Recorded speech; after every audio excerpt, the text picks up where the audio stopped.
It's a very polite way of saying there's no hope for you. Regulation is reality. So you have to embrace it and adapt to it. And people always ask me this rejection question, what happened in life that you got rejected? And dare I say, I think you want to be a loved asset manager. It is a people's business. If you are a leader, I hope you're people first because really the asset is people. There's nothing else.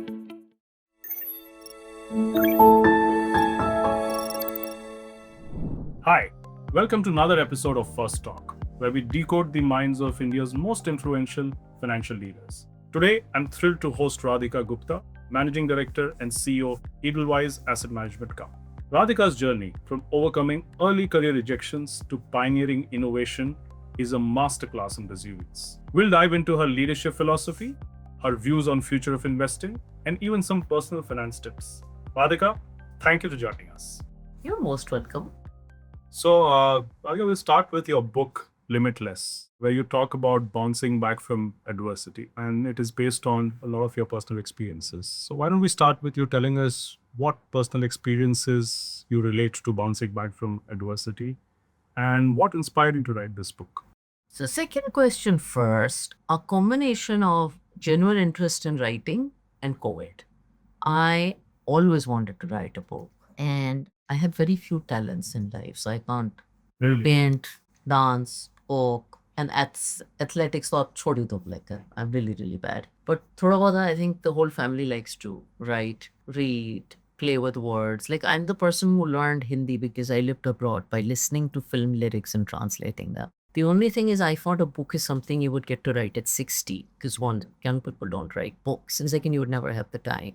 And then come COVID and you don't have to travel for a couple of years. You don't have weekend travel, etc. So the book became my COVID project. One of the publishers came to me and I said, okay. By that time also, and I guess this is to that reject shit point, I had been doing a bit of public speaking, a couple of talks had come out. They weren't influencers. Like the whole influencer scene was not what it is today, which is crazy. And people just resonated with those ideas on social media. So I said, why not put this all together in a book? And I tried to talk about themes that are not as commonly spoken about in the Indian context, term rejection. People always ask me this rejection question with this thing, what happened in life that you got rejected? I'm like, one, I continue to get rejected many times in life. I think in any profession that you're in, especially in a country as large as India, the odds are you're probably going to get rejected at something.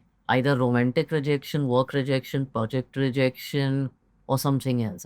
I think rejection is very, very commonplace. It's something I've gone through and I've spoken about publicly. And so that's why I chose to write about it. Because the world always teaches you, study hard, work hard. Then you'll get into a good college. Then you'll get into IIM. Then you'll get married. Then you'll have kids. But what if you do all this? You try your best at life, which many people, and you still get rejected. And I think the topper type is naturally not taught to handle rejection. So, you say you would have anyways written the book, but COVID just brought it a few years ahead. And I'm writing a second one. Wow, when is that coming out?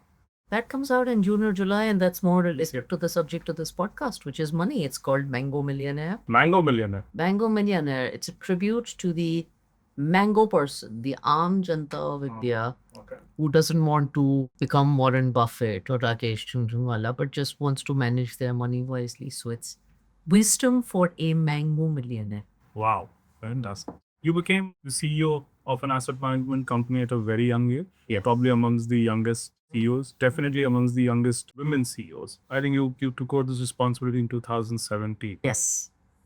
That is a time of transition, time of disruption. This whole digital disruption was happening. There was about regulatory intervention that was happening. So not a very smooth period to take over the helms of an asset manager, tightly regulated industry like asset management. So how would you describe your experience of dealing with? It's funny. There's obviously a lot of responsibility associated with being the CEO of an asset management company because, as you said, it's tightly regulated. It's common people's money. It's also a very public business, and failures are extremely public. But honestly, you talked about disruption, and there was demonetization that was happening in mutual funds. Sahi hai, and we had credit crisis, all of it. I approached this very innocent. I was 33. I was just too happy to have gotten the role.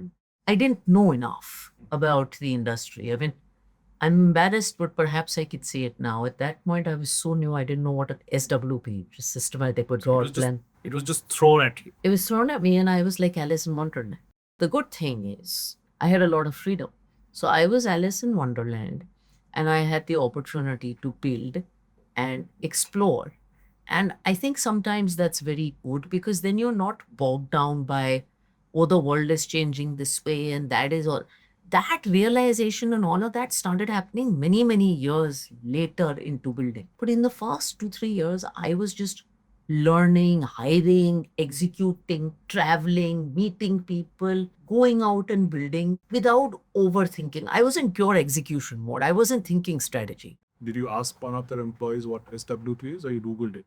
I Googled it much later. In fact, it wasn't even one of the critical things I needed to know. Like, of all the things you would need to know as an early mutual fund CEO, I don't think SWP was one. Investing, I understand because that's the background I come from.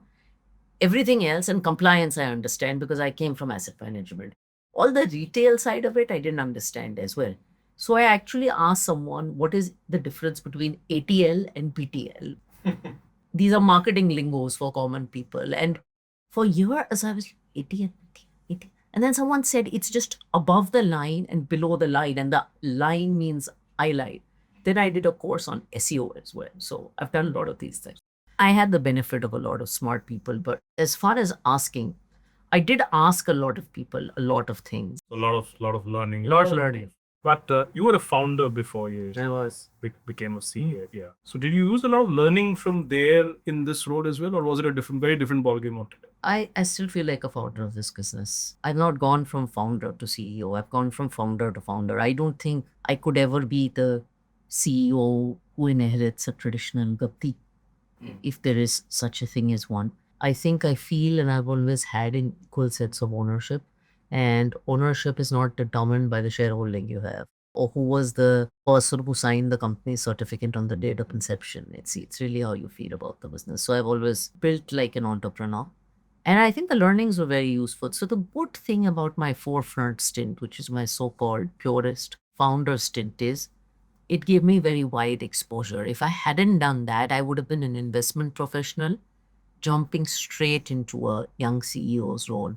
I had a very strong handle of how to build, how to hustle, and that helped. So being a founder taught me how to hustle. And I think that's a great skill to have. And that obviously hustling continues. Yeah, hustling continues because even within the existing business, you're building out new lines of business, you're doing different things, new opportunities are opening up, and I'm a big believer in the power of hustle, at least to help you take off. Once all that happens, then you can have process and system and etc. etc.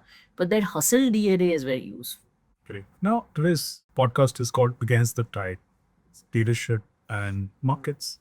Leading against the tide in the context of the Indian asset management industry, how would you describe? So I think there is, and this is very relevant in our context in 2017, because at least today there's this whole space of emerging asset management companies. But in 2017, I think there were 5-10 asset management companies, and anyone who was new to this space, and it's not just us, there are a couple of others, was an absolute challenger, and the approach was, why do you exist? Digital platforms had not emerged in a big way. Social media was not out there. You hadn't seen the wave of digitization that you had. So there were traditional asset managers who were traditional CIOs and traditional gurus. In fact, many people told me that even in becoming an AMC CEO, I was making a royal career mistake, because who would give anybody who's a 20th or 30th or even 15th ranked AMC a shot in a hall where everyone was banked back? So it felt very against the tide. Today, actually, the same thing feels, and now we're not as much of an emerging asset manager. We are super far more scale. But today, being an emerging asset manager is very with the tide. Everybody is setting up a nice management company. I think they're 55, and I would place a bet that in the next 5-10 years, there'll be 100 asset management companies. So in a country of 140 crore people, how could, 10 But at that point, it felt very against the tide. And a lot of my initial meetings, including with distribution and investors, people be like, "तुम हो क्यों लाए? What's the purpose of being?" they talk about consolidation. This industry, that's the right word. I forgot that word. This industry will consolidate at the top. I mean, I have heard that line every week for the first 2 years of my life. And it's a very polite way of saying there's no hope for you. UK, with a population of I think 600 million people, Yeah. has more than 100 asset management banks. Yes. China? But China, in terms of population, is very similar to us. Yeah, I mean, penetration is a little bit better. And if you believe that people are just, the social mobility is going to be upwards at the speed that it is, Yeah. I don't think we have enough service providers to kind of cater to. My point is, being large, India is the only country in the world where being large or being backed is associated with more quality in asset management. Asset management is about delivering value to your consumers. It's about delivering good quality products, good quality performance to your consumers. And that can be done independent of size. That's a function of process. It's a function of investment talent. It's a function of hunger. But back then, when you took over and when you were told that this industry is going to get consolidated, did you really fear that this is something that will hit you in a few years? Never. Right? And one of the good things about me is I get very impatient with abstract strategic conversations. Okay, this is the future of the world is going to look like this. This Not backed by data. not backed by data. Very, Not backed I call them very Jani Baba conversations. मैं इनसे ना बहुत frustrated हो जाती हूँ. intuition. Intuition. There's no data behind it. It's someone's worldview. More like a घरेलू conversation. Yeah, it's like an uncle. Father would just tell you that, beta, मुझे It's like I'm a Delhi girl, so it's like a Delhi RWA society conversation. It's that thing, and I don't think you can have control over this. In my limited 20 years of experience in asset management have taught me, and in most businesses, even seeing so many startups, businesses are about execution and finding your way through. If I look at many, many businesses, I won't be able to guess their formula for success. And often it lies in just people and hunger and execution. So I was just too busy doing my job. And that, by the way, when I'm frustrated today and grappling with one of these deep questions like this, I just go back to doing my job. You passed that, phase of wondering whether, maybe we all know this is an industry that's going to grow, and companies that focus on the basics like investment management, and then the investors who are trusty every home. Post that phase and realizing that you kind of set out on a very high growth path, do you have a vision for yourself and even for your organization, just beyond numbers, beyond market share? I think for us, and I don't think vision can be market share. It's a very sad way to think about vision. Look, I think our industry would be in a proud place if one day we went from 5 to 75 crore investors. It's a great dream to be a part of.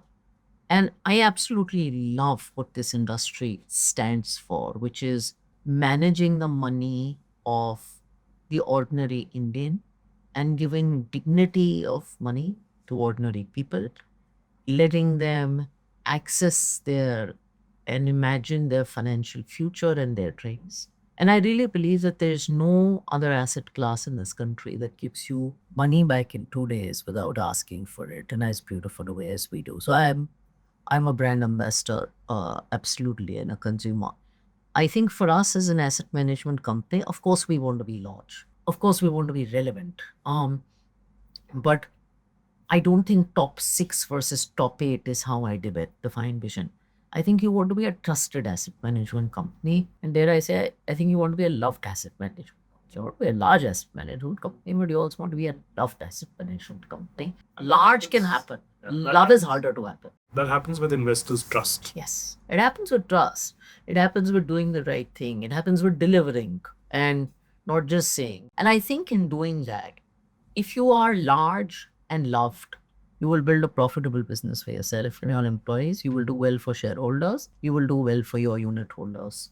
I think as far as me, my only vision is I came back to this country in 2009 with no intent of actually, because I grew up abroad with no really intent of coming back. And I'm only driven by making impact in India. At least my 7 years have been very blessed because it's given me the chance to make far more impact than I could imagine.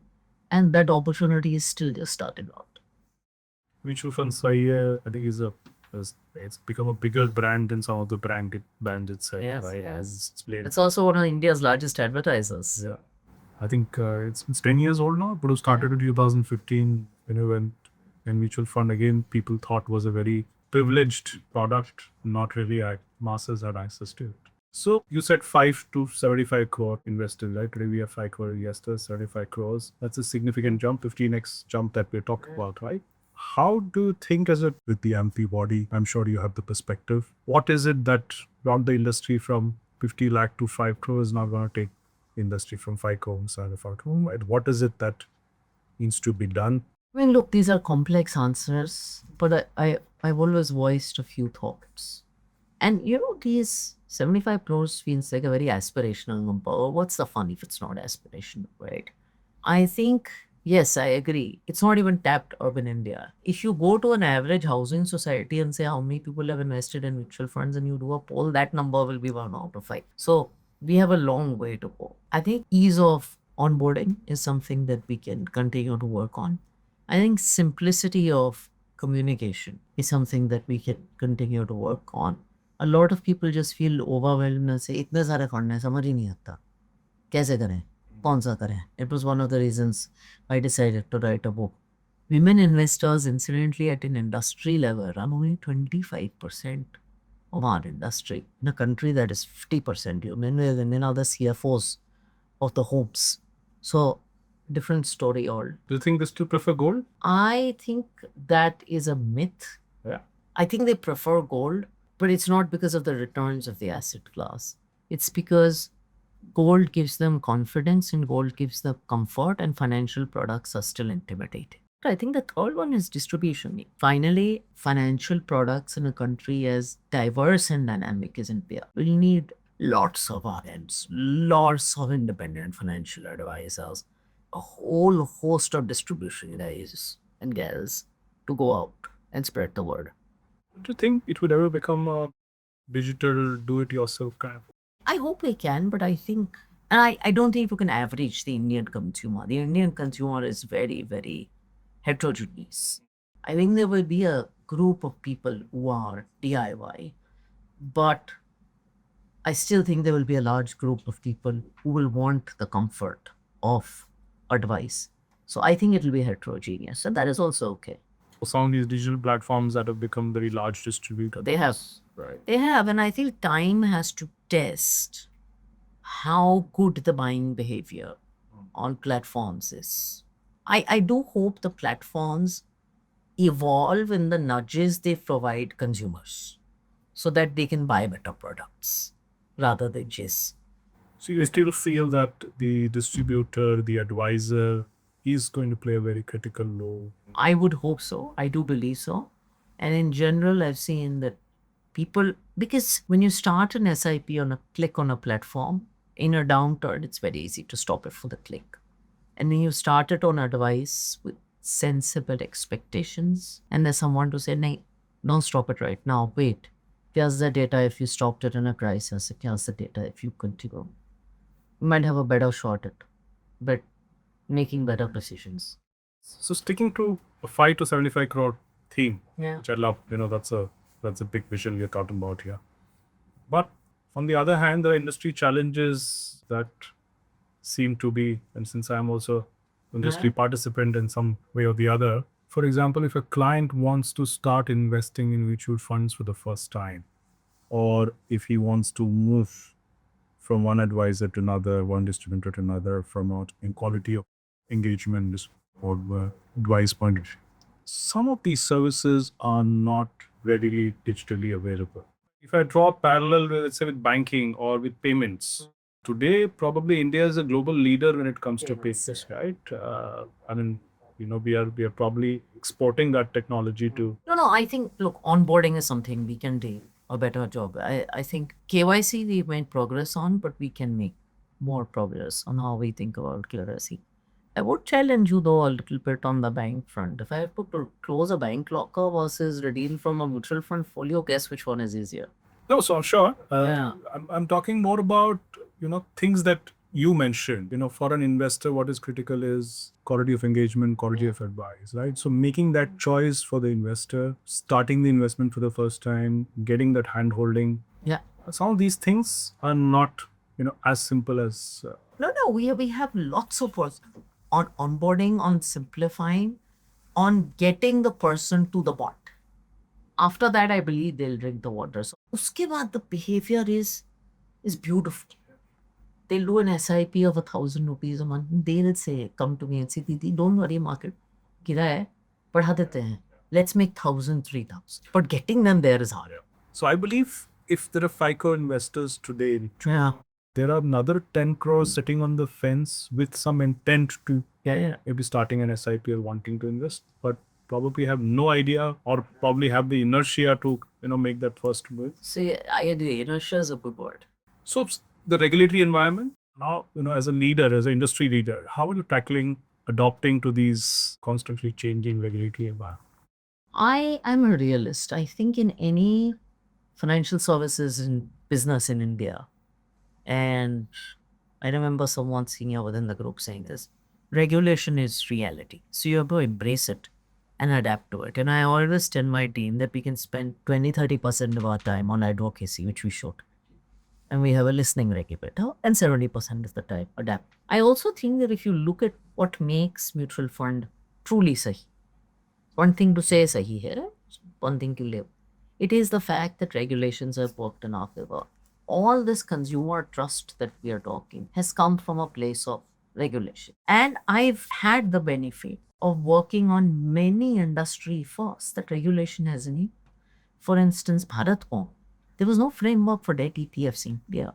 It's happened because of Department of Public Asset Management. It's happened because SEBI created a framework, and it's happened because a private player was involved. Since I've been around, in my forefront days, I was very involved in the drafting of CAT 3 regulations for AIF.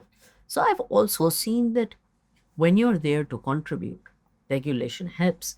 Specialized investment fund, which is just coming out, the whole landscape around passive funds. So I think regulation has enabled this industry. The reality is this industry, but to understand, adapt, and evolve. And regulation has also created many, many opportunities for us. And even simplification of, remuneration in terms of commission Yes. to the debt advisors, and that has also been now aligned to, keeping the interest of the customer in mind rather than it being And yes, I think that's a good point. A lot of the regulation finally is investor first. And anything that is investor first, generally good for us. it'll work in favor of It might feel expensive, it might feel burdensome, but it works for you. And now I think if you see the statements, I think to conclude this of SEBI chief Mr. Pandey, who I've worked with, there's also talk about thinking of the costs of compliance, thinking about the regulatory framework in the context of where we stand. So these are very positive conversations. Which you spoke about Bharat Bond. Yes. Tell us about the light bulb moment of Bharat Bond. Was it your brainchild? How was the idea conceived? So we bid for the mandate, I think at the end of 2018 when it came out, with the simple belief that in India, and you talked about going against the tide, you can build an equity business on the basis of product and performance. But fixed income is very hard to build organically because people will say it's more of an HNI and corporate business, right? But it's an important part of the consumer's wallet. If you want to be a full-fledged asset manager, because people always say, you don't have size, so I won't give you more. How do you first solve this problem? So we saw Bharat Bond as a potentially 5, 7, 10,000 crore opportunity that didn't make revenue, but would give us entry into the fixed income space. Did I know it would become a 60,000 crore market leading franchise? No, I had no idea. I think when we won the mandate, that's when the light bulb moment started ticking, because we were very clear that if this had to be meaningful, and if there was government of India backing it and all this good stuff that was happening, it had to solve a problem for consumers. And to me, any good business, any entrepreneurial win, anything is about solving a problem for consumers. And at that point, taxation regime was different. Can you take what people love in an FD and bring it to a mutual fund with more tax efficiency? That was a problem we were setting out to solve. And I think the great things banks do with FD is, कितना मिलेगा और कितने time में मिलेगा? These two questions are really nicely answered in a bank FD. With traditional debt mutual funds, those questions are a lot more ambiguous, and the Indian consumer's understanding of fixed income is not there. Bharat Bond managed to solve these issues. 2033, this is the indicative yield. And I think that's where to go. Another discussion or another debate that one gets into these days is passive versus active investing. Right? I've heard you being a very vocal advocate of passive investor. Yeah. What is your take on the future of investing? Because if you compare with, let's say, some of the more evolved markets, very large share of assets are managed under the passive umbrella. But India, it's still at a very, very nascent stage. Actually, people see me as an advocate of passive. Interestingly, the business is about 50-50 active, 50 passive. Okay. I am less of an, we will come to passive. What I'm an advocate of is that there is no process in active or passive. And I find that debate very sick. And I really think more products, as long as they're put products, are choices for the consumer, choices for the distributor, choices for the asset manager. And quite frankly, in my own personal portfolio, I have a mix of both. What I am a big advocate of is the opening up of the investment landscape to new opportunities and ideas. Whether it is passive, whether it is specialized investment funds, I'm a big fan of being open minded about investing because I think India's investing landscape today is much wider than it was 10 years ago. And it will be much, much wider 10 years later. So I always tell everyone don't have a closed mind. I think there are great passive solutions out there, both simple passive products and the more smart beta type. It's not that all passive solutions are great, but they're great ones. I hesitate a little to compare to developed markets because if you look at US, their level of equity penetration is in a different support than India. 75%. No, more than that, more than that. And the passive movement really took off in penetration. I think in India, we're trying to solve the basic problem of people moving from wallets to equity. So I actually think the debate for the MF industry is to get 5 to 75, whether they come through active, passive, semi-active, or any new terminology that people like to pay, it doesn't matter. No, but I feel that's where the difference lies. Mutual fund sahi as a campaign did the magic for mutual fund as the concept. Yeah. It made it a household product. And you mentioned it's a slightly complex product where you have some bit of hand holding because people don't really understand, how funds are managed. I believe that we're not doing equally a good job with passive investing as we did with mutual funds. I think we need a second campaign or something along the lines of कौन सा fund सही है, कैसे सही है, ये सही तो हो गया कि ये प्लेटफॉर्म ट्रस्टवर्दी है, but how do we take it forward? Exactly. So the 5 crores who are investing and the 10 crores who And on the side, talk about mutual funds but don't know how to invest. I think passive can be that breakthrough for those investors because you just tell them that this is probably. No, there are some great passive solutions out there. Like my favoriteest passive product of all time, it's not a product, but if you had to do nothing in life and just someone came to me and said, I want to invest for my future, it's a very generic statement, retirement ke liye investment. It's this passive product and be that the first launch, now many others have it also. It's called Large and Mid Cap 250 Index Fund. It just invests in the top 250 companies of India.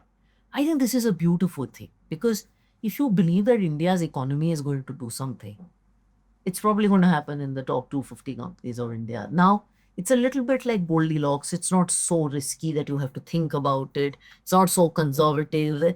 It just has, it's all encompassing the top 250 companies of India. Very, very simple. So I think there are some beautiful gems of these. It's, by the way, my largest SIP fund personally. I think there are some beautiful products out there that really simplify it. If I had to recommend one thing to everyone, I always recommend. Like my son, when I started investing for, I said, let's start here. You mentioned about the US comparison, right? If you read about how US penetration equity market, obviously some part of it is due to some of the pension products being equity oriented and all of that, but also the growth of passive funds was when the mass participation in the 80s and the 90s. And I actually, economically, if you look at India as a country, it's much closer to where the US was in the late 80s and 90s. So it's a very interesting takeoff point. So I'm a bull all the way, as I said. Moving on from markets and investing to leadership, you identify yourselves as people. Yes. So while it's a very glamorous and a very fancy term to kind of identify as, but what does people first leadership mean in practice? By the way, I think in financial services, if you are a leader, I hope you're people first because really the asset is people. There's nothing else. It is a people's business. But for me, it means only one thing, and that is empathy.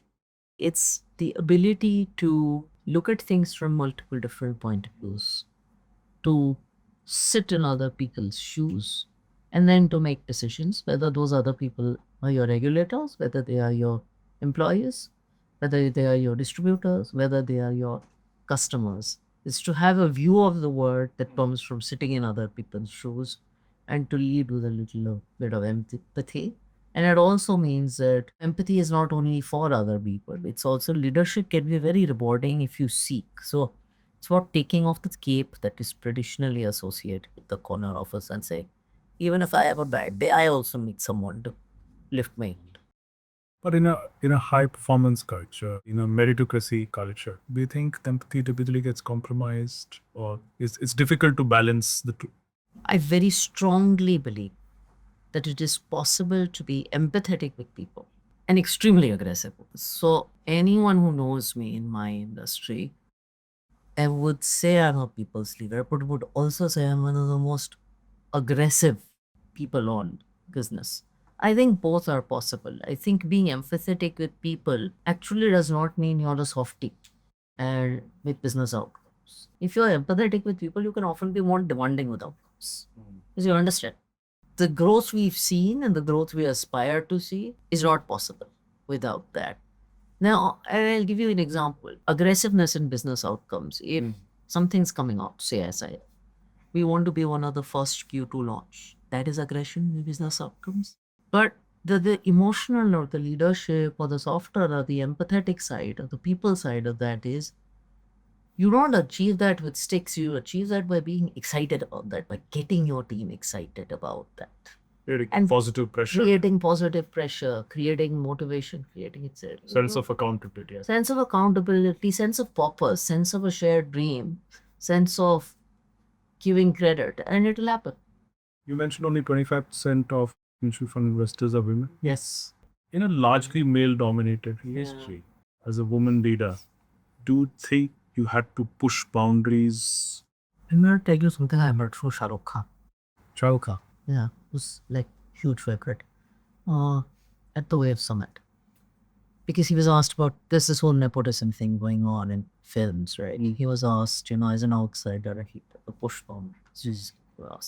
But I love this point he made that if you spend all of your time thinking about the fact that you're an onset and that you're going to have to push boundaries, you'll always be bogged down like that thought. And you never get this world where you have to make your place. The finest, best, most aggressive shot.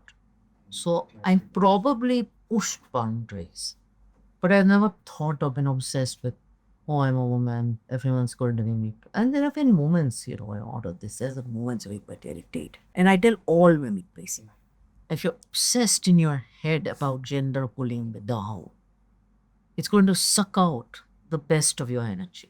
So don't. That's a very different thought on the subject. And by the way, gender can be a huge advantage. You ever come across or experienced bias and workplace? In my organization, 0% of it. For my industry, 10, 15, 20% of time. I must say on bias, some bias is external. Some bias is lack of internal self-confidence. And that's why I love the SRK statement. Because I think when you're bogged down with this whole thing, the internal bias, like a lot of the glass ceiling is in your head. You create glass ceilings in your. There is a glass ceiling out there also, but there's also one in your head. Now that one is hard to control. On the outside one, as I said, maybe 10% of the time. But now, if it bothers me enough, I just speak about it. Yeah, I call it. You're a big advocate, Radhika, of simplicity in investing. I am. What advice will you give to people who are getting probably influenced by these so-called finfluencers who are going out and talking about the next best investment, where to put money, how to become a millionaire fast, how to become a crorepati, all of these things that you see on social media? All said and done, these things are influencing young minds. And this is going faster than probably some of the awareness campaigns that you guys run, that your antibody runs, all of that. So how do you tackle with? I mean, I tackle with it personally by being the most active MF CEO on social media and writing books. But because for all be bash social media, I also know its power, right? So that's reality. The advice I have to people is one, good things take time. So if anyone's promising you quick rich, good careers, good relationships, anything takes time. And unfortunately, we become an impatient generation. We do get upset with that 5-second ad on YouTube also. But my advice is this: be thoughtful about who you take advice from. And ask yourself two questions. How qualified are they giving advice? And these days, with no disregard, anybody on earth is giving financial advice. And the second is understand the motivations of the person giving you advice. That to me, and sometimes I find those motivations and disclosures very questionable. Social media is all about make believes. Right? No, and it's very clickbait, right? Yeah. So generally, I like to give advice that is a lot more moderate. And we live in a world that's a lot more final. Okay, Radhika. So 10 years ahead, what is the legacy that you want to leave as Radhika Gupta as a person and Radhika Gupta as the CEO of Edelweiss? These are very heavy questions. So I would hope to leave a legacy of impact. Now, what color and form that impact will take, I don't know. I would hope that our business leaves an impact of becoming, as I said, a loved, sensible, large asset manager that takes care of ordinary people and that reaches out to a lot of ordinary people. As far as me, I don't know, but I hope a legacy of good impact. My father always says that if you can touch one or two people's lives, even positively, we should consider yourself very grateful. So you would touch the maximum number of lives in some way that you can. And I think that's a pretty good legacy to have. Beyond that, legacy is a very heavy word. That's ordinary people, yeah. Ordinary people you meet at airports also. It's the most heartening thing when airport security guard says कि आपके कारण मैंने SIP शुरू करी. That's a pretty cool thing to hear. But before we end, we've got a few rapid fire questions for you. Okay, so one word that defines your leadership style. Just one word. Simple. Simple? Yeah. Simple. Name a book that changed your perspective about life as a whole, or maybe about investing as a concept, or business. Anyone knows this? I don't read investing and like young books. I read fiction books. Okay. So I read lots and lots of fiction books and I read lots and lots of poetry, but I don't read finance books. Not at all. Not at all. I haven't picked up. No self-help. I don't read self-help, even though I've written something that's technically self-help, and I have not read a finance book. I want to do something different. I'd rather paint, read poetry, or read fiction. And I read lots of that. And now I read children's books. Ah, okay. One myth, one secret about mutual funds that you'd like to bust. Oh, people have this thing that what's the best mutual fund? There is no best mutual fund. There's like a best one for you. There's no Mutual best fund mutual is Huh. No. They have this thing that, madam, tell me what's the best mutual fund to invest in. There's no best, it's personal. And the other one is that mutual fund CEOs have good stock depth. We don't. Our tip is invest in a mutual fund. SIP. Yeah. ETFs are active funds. If you were to pick one for the future. Why do I need to pick both? Both. Oh. The most underrated quality of a fund. Everybody talks about returns. You tell us the most underrated. Agility. Agility. The market is very, very dynamic. What's more challenging according to you? Building products or building people? People. Much harder. Really? Yeah. The products are not emotional. People are emotional. What's more intimidating to you? Market correction or public speaking? Neither. Neither? Neither. Nothing both. Both are easy. Both are easy. Both are a lot of fun. I don't think investors feel market correction is easy. No, so you didn't ask. Market corrections for me are okay. Handling some people in market corrections, that's not intimidating because if you've done the right communication, it's not bad. Actually, there's a commonality in both. If you prepare the right way, neither is scary. The most unusual compliment you ever received? Okay, so since I've been doing a lot of speaking, people have been telling me I'm funny. And I find this actually funny, but I'm not a funny person. So you think you're not funny? I don't think I'm funny, and I was like that Nena from Ye Jawani Hai Diwani in the first half, not the second half. Like the less pretty version of that. I'm like the nerdy topper type reading books with no social life. One common mistake you think all young investors make and they should?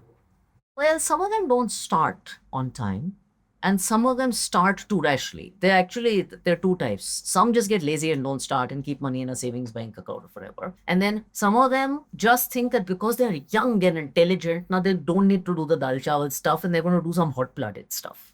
Like they're going to go trade in F&O with 5 times leverage and then they get into trouble. Your best investment to date?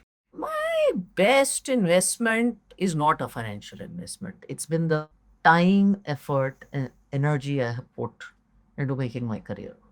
Wow. So, ending on a philosophical note, Anyway, I guess for the right. any human being, unless maybe you inherit a ton of wealth, your time, the return on time, energy, and effort has to be higher than the return on any financial product. Otherwise, you're not making the most out of life. The writer takes over the CEO. Yeah, and that's how we end this episode, Radhika. Thank you so much for taking time out and talking to us. Thank you. So that was Radhika Gupta sharing her views on women in finance, her leadership philosophy, future of investing, and a lot more. You're watching the First Stock podcast by IDFC First Private. Until next time, this is your host Vikas Sharma signing off. Thank you.